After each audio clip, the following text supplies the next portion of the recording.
Sa pagtatapos ng pagpupulong, humiling si Sadar Lajna ng payo mula kay Huzur tungkol sa mga kahirapang kinakaharap ng Departamentong Ristanata.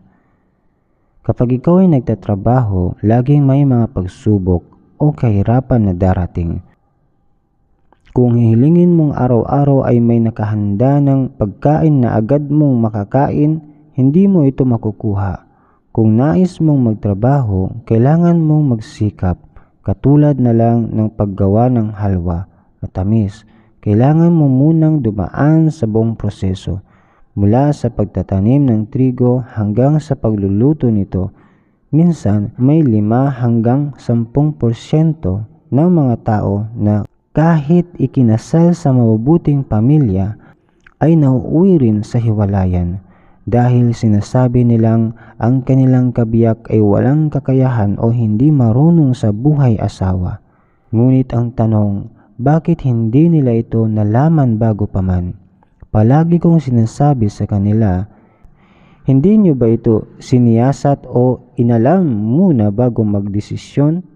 Dapat ay pinag-isipan nila ito ng mabuti at ipinagdasal bago gumawa ng desisyon.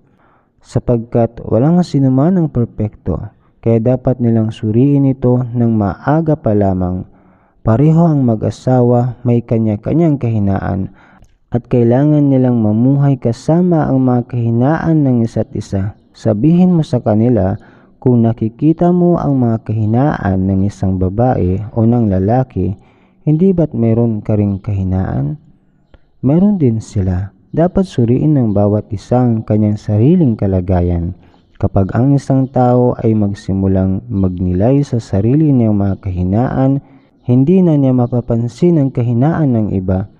Ang ugat ng problema ay iniisip natin tayo ay perpekto, samantalang marami tayong kahinaan. Ang pinakamainam ay linangin ang diwa ng pagsusuri at pag-unawa sa sarili nating kalagayan. Wala ni isa sa mundo ang perpekto. Isa lang ang perpektong tao. At yun ay si Propeta Muhammad SAW. Ang lahat ng iba ay may mga kahinaan.